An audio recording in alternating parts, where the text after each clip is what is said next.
po muli si Ate Rica. Naalala niyo ba ako? Okay, ngayon, meron tayong bagong makakasama. At siya si Kuya Lawrence. Ano po ang pangalan niya? Siya po si Kuya Lawrence. Okay. At ngayon, kami ang makakasama nyo para maghatid ng panibagong kwento at kaalaman tungkol sa ating Panginoon. Okay, pero bago ang lahat, Kuya Lawrence, tayo ay mag-action song. Okay, awitin natin ang napakatamis ng pag-ibig ni Jesus. Ano po ulit ang ating awitin? Napakatamis ng pag-ibig ni Jesus. Okay. Napakatamis ng pag-ibig ni Jesus. Kuya Lawrence, in 3, 2, 1. Napakatamis ng pag-ibig ni Jesus. Napakatamis ng pag-ibig ni Jesus. Napakatamis ng pag-ibig ni Jesus. Napakatamis ng pag-ibig ni Jesus. Oh, oh, napakatamis.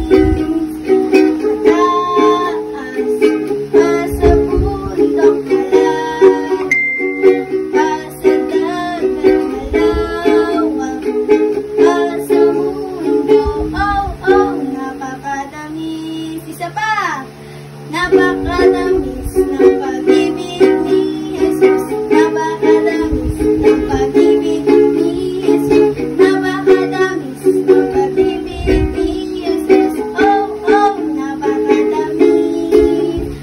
Mataas pa sa bundok malalim, pa sa dagat malawak, pa sa mundo. Oh, oh,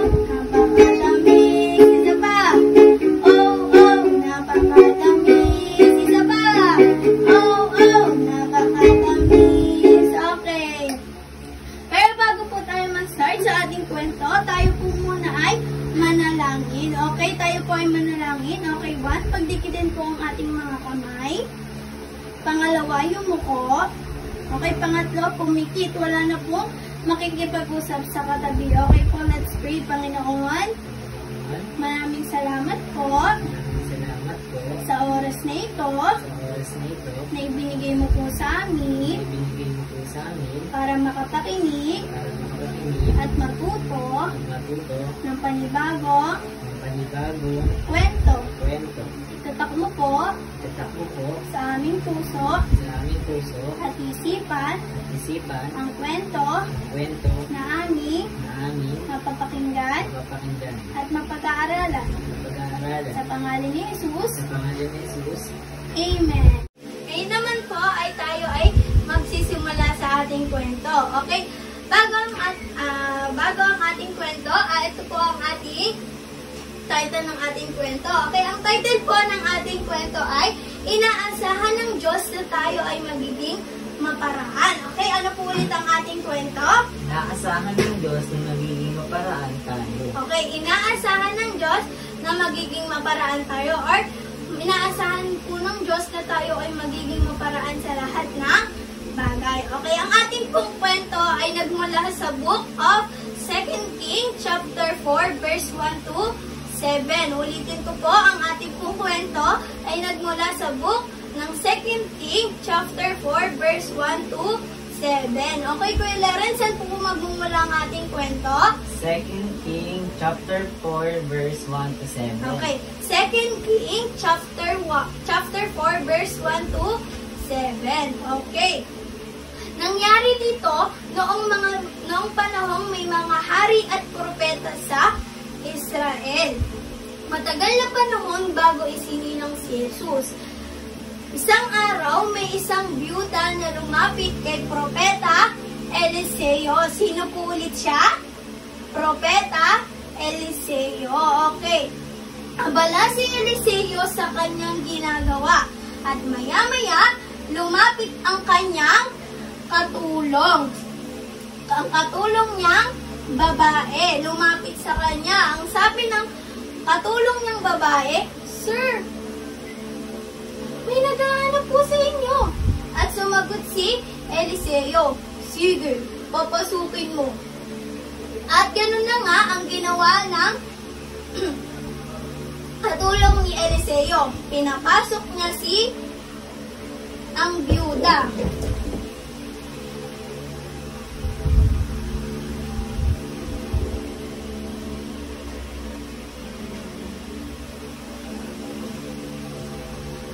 Lumapit ng byuda kay Eliseo. Sir, may malungkot po akong balita. Ang aking asawa na isa sa mga taga-sunod ninyo ay namatay. Alam niyo namang kung namuhay siya nang may takot sa Diyos. Pero may naiwan po siyang utang.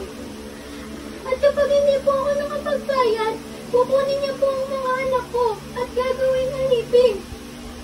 Umiiyak at nangangamba ang byuda. Sumagot si Eliseo sa kanya. Ang sabi ni Eliseo, paano ba kita matutulungan? Ano bang meron sa inyo? At muling sumagot ang byuda, Sir, walang-wala po kami. Ang tanging nandun na lamang po ay mga lalagyan ng langis. At sumagot si Eliseo sa kanya. Ang sabi ni Eliseo, sapat na yan bilang pasimula. Manghiram ka ng iba pang lalagyan sa iyong mga kapitbahay at punuin ito ng langis. At nagsara kayo ng pinto. At gano'n na nga ang ginawa. At gano'n na nga ang ginawa ng byuda at ng kanyang mga anak. At gano'n na nga ang ginawa ng byuda at ng kanyang mga anak. Nang kumatok sila sa pinto ng kanilang mga kapitbahay at nanghiram ng lalagyan. At nagtanong ang panganay na anak, Inay, aanuhin po natin ang mga lalagyang ito. bilisan ninyo! Ang sabi ni Propeta Eliseo, kunin natin lahat ng lalagyan ito. Anak, kunin mo ang langis. At kinuha nga ng bunsong anak ang mga langis. Inay, paano po natin mapupunuhan mga ito? Hindi ko alam. Pero sundin na lang natin ang sinasabi ng lingkod ng Diyos. Ang sabi na, kunin mo pang ibang lalagyan. Wala na po, Inay. Puno na po lahat ng lalagyan. Nakakapagtaka. Ang lahat ng lalagyan ay wala na.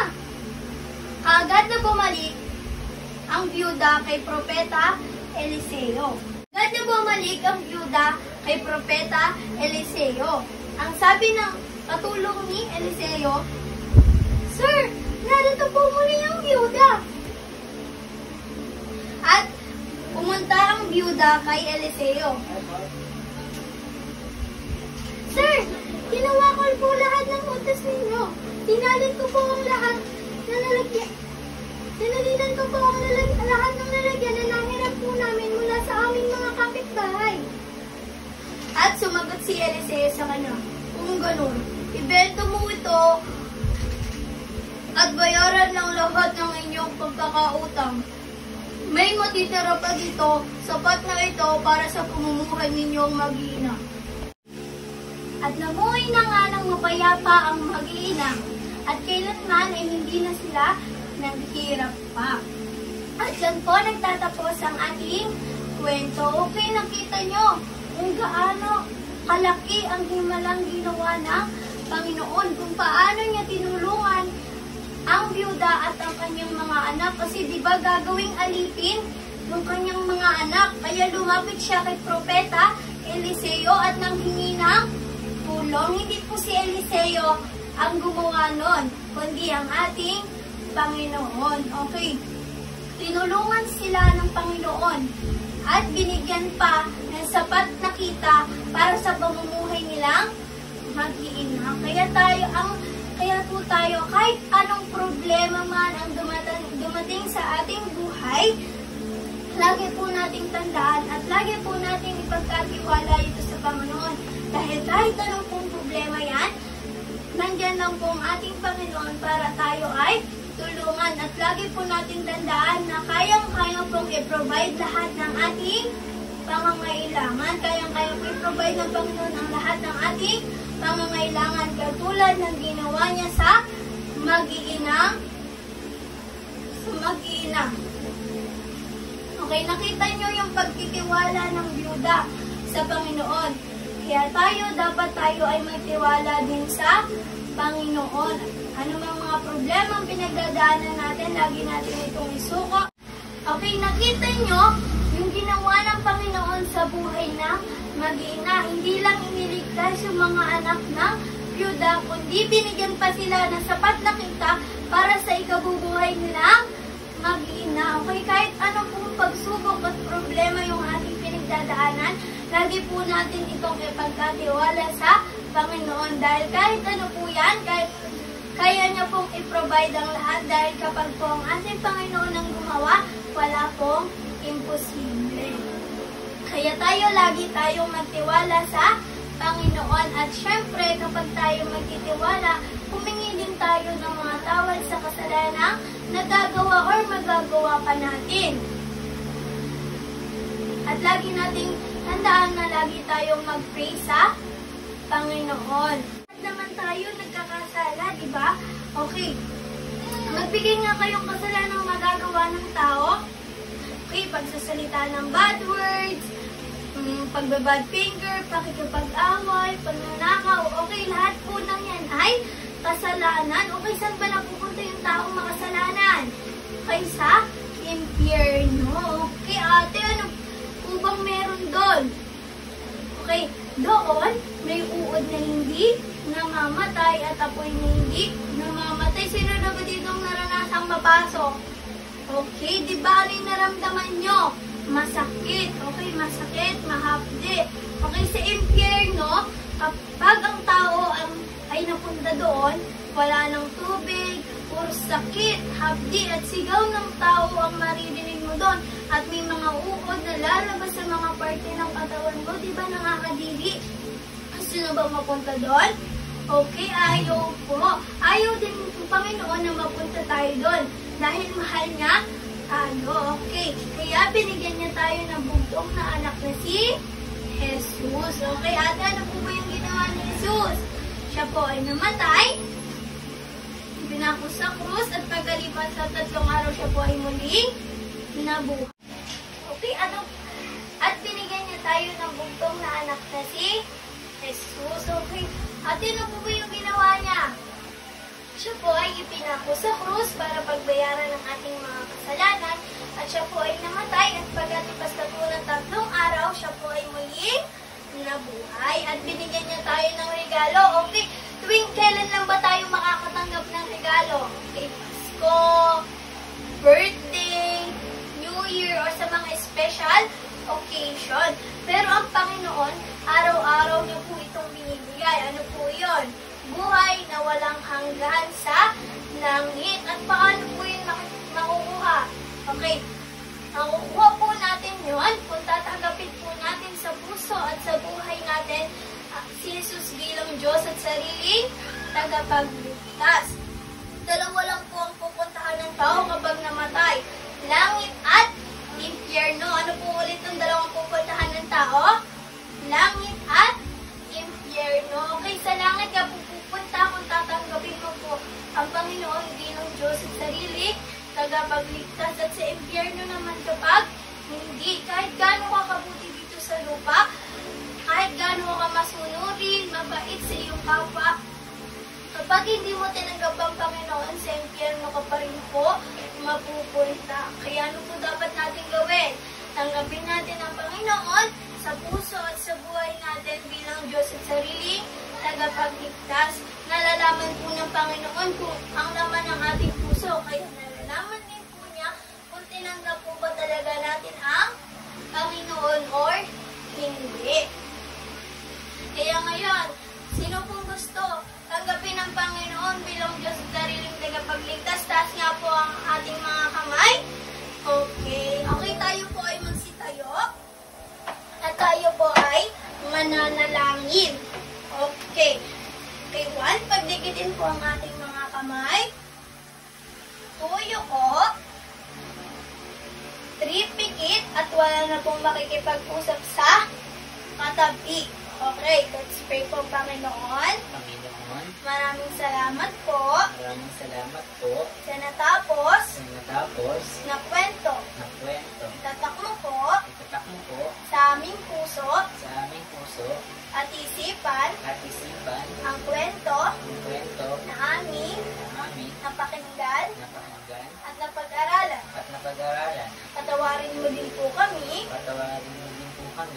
mga kasalanan na nagawa at nagagawa pa po namin. Pinapapasok po kita at tinatanggap sa aking puso at buhay bilang Diyos at sariling tagapagligtas. Maraming salamat din po sa buhay na walang hanggan. Maraming salamat po muli. Ikaw po ang maghari sa aming buhay. Sa pangalan ni Jesus. Amen.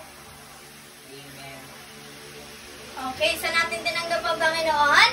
Sa puso, hindi sa muso. Okay, tinanggap natin siya bilang Diyos at sariling tagapagligtas. Okay, ngayon naman po ay tayo po ay magme-memory verse. Ngayon naman po ay tayo ay magme-memory verse. Okay, ang ating pong memory verse ay nagmula sa Book of Proverbs. Proverbs chapter 12 verse 27. Ano po, saan pong book nagmumula ang ating memory verse? Proverbs 12 verse 27. Okay, Proverbs 12 verse 27. At sinasabi po dito, ang tamad ay hindi nag-iihaw ng kahit kanyang napapangasuhan. Ngunit, ang mahalagang pag-aari ng tao ay sa mga masisipag. Sinasabi po dito sa Bible verse na ito, na ang mga tamad ay hindi makakakuha ng kahit ano. Ang tanging masisipag lang po ang magkakaroon ng reward. Just for example po, bibigyan ka ng reward ng mama mo. So, ikaw, syempre, sisipagan mo sa gawaing bahay, sisipagan mo sa pag-aaral. Okay, para matanggap mo yung reward na ibibigay sa iyo ng iyong mga magulang. Sa tingin mo ba kung ikaw ay tamad, ibibigay nila sa iyo yun? Syempre, hindi po. Kaya, sabi dito, ang mga masisipag lamang po ang nagkakaroon ng blessing. Nakita nyo yung pamilya ng byuda kanina, nagsipag sila. Nagsalin-salin sila ng mga langis hanggang sa ito ay mapuno nila. At ito ay binenta nila. At ano nangyari? Di ba po, nakabayad sila sa kanilang mga utang at meron pang natira para sa kanilang pamumuhay. Kaya dapat huwag tayong maging tamad. Lagi tayong maging masipag katulad ng pamilya ng byuda. Okay, ano po ulit ang ating memory verse? Proverbs 12 verse 27. Okay, ano po muli? Proverbs 12 verse 27. Ang tamad ay hindi nag-iihaw ng kahit kanyang napapangasuhan. Ngunit ang mahalagang pag-aari ng tao ay sa mga masisipag. Okay, at dyan po nagtatapos ang ating memory verse. Natatandaan niyo po ba ang ating memory verse? Okay. Maraming salamat sa pakikinig mga bata. Ako po muli si Teacher Lika. At ako naman po si Kuya Lawrence. Hanggang sa muli. Paalam!